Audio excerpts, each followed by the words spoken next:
নদী ভাঙন রোধে মানবিক উদ্যোগে সচেতনতামূলক কর্মসূচিতে সরব অংশগ্রহণ। মেহেন্দিগঞ্জে প্রতিনিধি। বরিশাল ৪ মেহেন্দিগঞ্জ হিজলা আসনের নদীভাঙন কবলিত এলাকাগুলোর মানুষের দীর্ঘদিনের বঞ্চনা আর অবহেলার চিত্র বদলে দিতে এবার মাঠে সরব হয়েছেন মানবিক নেতা অ্যাডভোকেট এম হেলাল উদ্দিন। ২-৮ জুন রোজ শুক্রবার নদীভাঙন রোধে জনগণকে সঙ্গে নিয়ে সচেতনতা বাড়াতে এবং কার্যকর পদক্ষেপ নিতে তিনি একদিনে অংশ নেন একাধিক মানববন্ধন ও মতবিনিময় কর্মসূচিতে। তার এই উদ্যোগ ইতিমধ্যেই স্থানীয়দের মনে নতুন করে আশা জাগিয়েছে।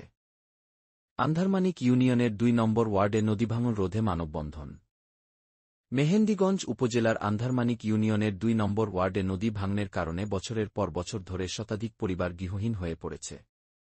এই প্রত্যেকটি এলাকাবাসীর সঙ্গে একাত্মতা প্রকাশ করে সেখানে আয়োজিত অংশ নেন হেলাল উদ্দিন। এই অঞ্চলের হারিয়েছে আত্মবিশ্বাস। রাজনৈতিক দল নির্বিশেষে নদী শাসনের দাবিতে চিরাখোলা মহিলা মাদ্রাসা হিজলা উপজেলার মেমনিয়া চিরাখোলা এলাকায় অবস্থিত একটি মহিলা মাদ্রাসা পরিদর্শন করেন অ্যাডভোকেট হেলাল উদ্দিন। সেখানে তিনি শিক্ষার্থীদের খোঁজখবর নেন এবং দুপুরের তবারকে অংশগ্রহণ করেন। স্থানীয়রা জানান, এটি ছিল কোনো রাজনৈতিক কর্মসূচি নয়, বরং একজন সমাজকর্মীর আন্তরিক আগ্রহ থেকে আসা একটি মানবিক সফর। শিক্ষকদের সঙ্গে আলাপচারিতায় তিনি বলেন, নারী শিক্ষা এগিয়ে না গেলে সমাজ এগোবে না। আমি এই মাদ্রাসার উন্নয়নে পাশে থাকার আশ্বাস দিচ্ছি। হরিনাথপুর ইউনিয়নের চর আবুপুরে নদী ভাঙন রোধে মত বিনিময় ও মানববন্ধন।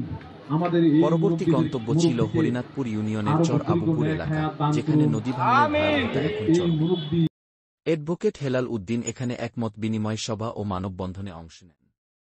স্থানীয়দের আহ্বানে সাড়া দিয়ে তিনি বলেন, সরকার যদি ব্যর্থ হয় তাহলে আমরা জনগণ একসঙ্গে ঘুরে দাঁড়াব। টেকসি নদী শাসনের জন্য আমি জাতীয় পর্যায়ে দরকার হলে আন্দোলন করব। এ সময় নদী শাসন, প্রতিরক্ষাবাদ ও নদী ভাঙনপ্রবণ এলাকাগুলোর জরুরি তালিকা প্রণয়ন নিয়ে উপস্থিত জনগণের সঙ্গে বিশদ আলোচনা হয়। একদিনে ৩টি ভিন্ন কর্মসূচিতে সরাসরি উপস্থিতি প্রমাণ করে দেয়, অ্যাডভোকেট হেলাল উদ্দিন কেবল কথার নেতা নন, তিনি মাঠের মানুষ, মানুষের প্রতিনিধি।